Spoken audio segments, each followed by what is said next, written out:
আসসালামু আলাইকুম। স্বাগত জানাচ্ছি আজকের বহুল আলোচিত দেশ ও দেশের বাহিরে সকল ঘটনা নিয়ে তৈরি আজকের সংবাদপত্র অনুষ্ঠানে। আজ থাকছে সারা দেশে ঘটে যাওয়া চাঞ্চল্যকর, গুরুত্বপূর্ণ ও আলোচিত সব ঘটনার খবর। শুরুতে প্রথম আলো। জুলাই স্মৃতি জাদুঘর উদ্বোধন। ফ্যাসিবাদ বিরোধী আন্দোলনে সংঘটিত প্রতিটি হত্যাকাণ্ডের বিচার হবে, বললেন প্রধানমন্ত্রী। বিশেষ সাক্ষাৎকারে অধ্যাপক আসিফ নজরুল, ডক্টর ইউনূসকে বাদ দিয়ে অন্য কাউকে প্রধান উপদেষ্টা করার চেষ্টা হয়েছিল। ট্রাইব্যুনালে ৭১ মামলায় ৫০২ আসামি, পলাতক ৩১৫ জন। দিল্লিতে শেখ হাসিনাকে কথা বলার অনুমতি দেয়ায় ক্ষুব্ধ বাংলাদেশ। জুলাই গণ অভ্যুত্থান, দেশ ছেড়েছেন শেখ পরিবারের সবাই। তথ্যচিত্র নিয়ে আপত্তি, বিতর্ক, জুলাই অনুষ্ঠানে হট্টগোল। মধ্যপ্রাচ্য পরিস্থিতি, হরমুজ প্রণালীতে নতুন নৌপথ নিয়ে ইরান ও ওমানের ঐক্যমত। অনুষ্ঠানে ভারপ্রাপ্ত রাষ্ট্রপতি, শহীদের পরিবার ও আহতদের চিকিৎসা নিশ্চিত করা হবে। মানুষ ঐক্যবদ্ধ হলে দুর্ভেদ্য কাঠামো বদলে দিতে পারে, বিবৃতিতে অধ্যাপক ইউনূস। আমার দেশ, দরজা খুলল জুলাই স্মৃতি জাদুঘরের। আজ থেকে সাধারণ দর্শনার্থীদের জন্য উন্মুক্ত। ঢাকার ক্ষুব্ধ প্রতিক্রিয়া, খুনি হাসিনাকে দিল্লিতে বক্তব্যের সুযোগ দেওয়া বাংলাদেশের সার্বভৌমত্বের অবমাননা। ১১ দলের গণসমাবেশে বিরোধী দলীয় নেতা, আরেকটি বিপ্লব আসন্ন, প্রস্তুত থাকতে হবে। দলীয় নেতারা আপনাকে পতনের দিকে নিয়ে যাচ্ছে, প্রধানমন্ত্রীকে কর্নেল অলি। বরিশাল বিশ্ববিদ্যালয় ও তোলারাম কলেজ ছাত্রদল শিবির সংঘর্ষ, উভয় পক্ষের ৩০ জন আহত। তিতুমিরে ছাত্রশক্তির ২ নেতাকে মারধর, যশোর স্বাস্থ্য সম্পাদকের ওপর ছাত্রদলের হামলা। সংস্কার চলছে, সংকট কাটেনি ব্যাংক খাতে। জুলাই বিপ্লবের ২ বছর, রিজার্ভ বেড়েছে $১১ বিলিয়ন। মোট ঋণের প্রায় ৬০% দুর্দশাগ্রস্ত। বিদেশিদের সামনে নাস্তানাবুদ হলাম, খুব ব্যথিত হয়েছি। জুলাইয়ের রাষ্ট্রীয় অনুষ্ঠানে রাষ্ট্রপতি। এনসিপি নেতাদের অনুষ্ঠান বয়কট, নিরাপত্তার কারণে অনুষ্ঠান ত্যাগ করেন বিদেশি অতিথিরা। ডকুমেন্টারি নিয়ে প্রশ্ন তুললেন রাষ্ট্রপতি। আইন ভেঙে খালি কন্টেইনার বাইরে পাঠাতে চায় চট্টগ্রাম বন্দর। আইন ভেঙে খালি কন্টেইনার বাইরে পাঠাতে চায় চট্টগ্রাম বন্দর। রংপুর বিভাগে ৩০ দিনে ৪০০ বসতবাড়ি নদীতে বিলীন।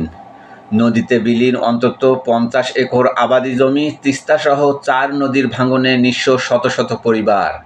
আতঙ্কে ঘর সরাচ্ছেন বাসিন্দারা। জিও ব্যাগে মিলছে না স্থায়ী সমাধান। জুলাই হত্যা মামলার আসামিকে প্রধান প্রকৌশলী হিসেবে পদোন্নতির প্রস্তাব। ইরান যুদ্ধে নিঃশেষিত মার্কিন ক্ষেপণাস্ত্রের মজুদ, শেষ হয়েছে থার্ড প্রতিরক্ষা ব্যবস্থার ৮০%। টমাহক ক্ষেপণাস্ত্রের মজুদ অর্ধেকে নেমে এসেছে। হরমুজ নিয়ে কাটেনি অনিশ্চয়তা, তবু ট্রাম্পের আশাবাদ। নয়াদিগন্ত। জুলাই গণ অভ্যুত্থান স্মৃতি জাদুঘর উদ্বোধন। ফ্যাসিবাদ বিরোধী আন্দোলনে সংঘটিত প্রতিটি হত্যার স্বচ্ছ বিচার হবে, বললেন প্রধানমন্ত্রী। পথ হারালে এই জাদুঘরে এসে পথ খুঁজে নেব, বললেন ডক্টর ইউনূস। আহত জুলাই যোদ্ধা মৃত্যুর খোঁজ নিলেন প্রধানমন্ত্রী। রাজধানীতে ১১ দলীয় ঐক্যের গণসমাবেশে ডাক্তার শফিক, গণভোটের রায় বাস্তবায়নের দাবি থেকে আমাদের কেউ সরাতে পারবে না। হাসিনা মোজাফফরের কথোপকথনের তথ্য পেয়েছে ট্রাইব্যুনাল। মেটার কাছে মেসেঞ্জারের মুছে ফেলা চ্যাট ও আইপি চেয়েছে প্রসিকিউশন। বিভিন্ন ক্যাম্পাসে চরম উৎকণ্ঠা ও থমথমে পরিস্থিতি। ছাত্রদল ও ছাত্র শিবিরের সংঘর্ষ, পরিস্থিতি সামাল দিতে পুলিশ মোতায়েন ও প্রবেশাধিকার সীমিত। হরমুজ নিয়ে মার্কিন আশাবাদ, ইরানের প্রত্যাখ্যান। ইরান যুদ্ধে যুক্তরাষ্ট্রের দূরপাল্লার নিখুঁত ক্ষেপণাস্ত্রের ভাণ্ডারের টান। ন্যূনতম রিজার্ভ অক্ষুণ্ণ রেখে নিয়মিত ক্ষেপণাস্ত্র হামলা চালানো নিয়ে সংশয়ে পেন্টাগন। জুলাইয়ের তথ্যচিত্রে বিতর্ক, হট্টগোল, বেরিয়ে গেলেন কূটনীতিকরা। জুলাই যোদ্ধাদের মর্যাদা নিশ্চিত করা সরকারের পবিত্র দায়িত্ব, বললেন ভারপ্রাপ্ত রাষ্ট্রপতি। ছাত্র গণজমায়েতে হুঁশিয়ারি, ছাত্রদলকে না সামলালে পরিণতি আওয়ামী লীগের চেয়েও ভয়াবহ হবে। তিস্তার পানি বিপদসীমার ওপরে, খুলে দেওয়া হয়েছে সব জলকপাট। যুগান্তর। জুলাই স্মৃতি জাদুঘর উদ্বোধন। প্রতিটি হত্যাকাণ্ডের বিচার হবে, বললেন প্রধানমন্ত্রী। বাংলাদেশ আর কখনো তাবেদার রাষ্ট্রে পরিণত হবে না। সরকার শহীদদের কাঙ্ক্ষিত বাংলাদেশ প্রতিষ্ঠার কাজ শুরু করেছে। জাদুঘর নতুন প্রজন্মের সামনে বিতাড়িত ফ্যাসিস্টদের মুখোশ উন্মোচন করবে। ডকুমেন্টারিতে নানা অসঙ্গতি, রাষ্ট্রপতির সামনেই হট্টগোল। আমি ব্যতীত এটি কোনো ডকুমেন্টারি হলো না, ভারপ্রাপ্ত রাষ্ট্রপতি ক্ষমা চাইলেন মুক্তিযুদ্ধ বিষয়ক মন্ত্রী। পাবনা বিজ্ঞান ও প্রযুক্তি বিশ্ববিদ্যালয় দাওয়াত না পাওয়ায় সভা বন্ধ করে দিল ছাত্রদল। জুলাই যোদ্ধাদের মারধর করে বের করে দিলেন বিএনপি নেতারা। গণ অভ্যুত্থান দিবসে ভারপ্রাপ্ত রাষ্ট্রপতি জুলাই যোদ্ধারা মন্ত্রীদের দাঁড়ে দাঁড়ে ঘুরবে, এটা লজ্জার। পথ হারালে জুলাই স্মৃতি জাদুঘর থেকে ফের যাত্রা করব, বললেন ডক্টর ইউনূস। গণ অভ্যুত্থান দিবস পালিত, গণহত্যায় জড়িতদের সাজা কার্যকরের দাবি।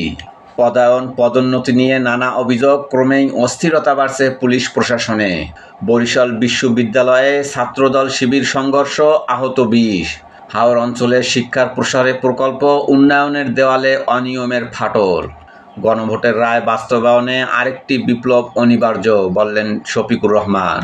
গ্যাস সংকটে বিপাকে ফিলিং স্টেশন ব্যবসায়ীরা, চাকরি হারানোর শঙ্কায় কর্মচারীরা। মার্কিন কোম্পানির সঙ্গে 1 লাখ কোটি টাকার এলএনজি চুক্তি। বর্তমানে এলএনজি কার্গো পাওয়া যাচ্ছে না, টার্মিনাল আংশিক চালু, এখনোই কাটছে না সংকট। ওমানের সঙ্গে সমঝোতায় অগ্রগতি, নতুন প্রস্তাবে হরমুজের নিয়ন্ত্রণে থাকছে ইরানই।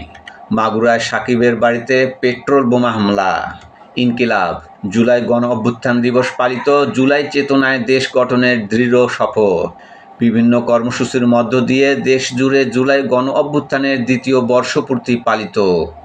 করিডোর ও আওয়ামী লীগ নিষিদ্ধের প্রশ্নে অটল তারেক রহমান। ট্রাম্পের দক্ষিণ ও মধ্য এশিয়ার বিশেষ দূত সার্জিও গোরের বাংলাদেশ মিশন ব্যর্থ। শহীদ আনাসের চিঠি পাঠ্যপুস্তকে যুক্ত করার দাবি জানালেন তার মা। ইরান যুদ্ধ ট্রাম্পের ঘরোয়া রাজনীতিকে জটিলতায় ফেলেছে। যুক্তরাষ্ট্রের সঙ্গেও চলছে আলোচনা, হরমুজ নিয়ে সমঝোতার দ্বারপ্রান্তে ইরান ওমান। সমকাল, গ্যাসের সংকটে পোশাক কারখানায় ছুটি বেড়েছে, অপ্রত্যাশিত ছুটিতে ঘরমুখো মানুষের ঢল। ফ্যাসিবাদ বিরোধী আন্দোলনে ঘটা সব হত্যার বিচার হবে, জুলাই জাদুঘর উদ্বোধন অনুষ্ঠানে প্রধানমন্ত্রী। শহীদ এবং গুম খুনের শিকার ব্যক্তির নামে এলাকায় যে কোনো একটি প্রতিষ্ঠানের নামকরণ হবে।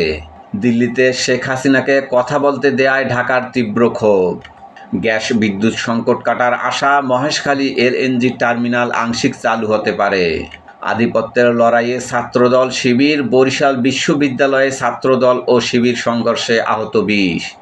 সংগ্রাম, জুলাই আকাঙ্ক্ষার বাংলাদেশ গড়ার প্রত্যয়, বিপ্লবের 2 বছর উদযাপিত। গণ অভ্যুত্থানের শহীদদের জনগণ কখনোই ভুলবে না, বললেন প্রধানমন্ত্রী।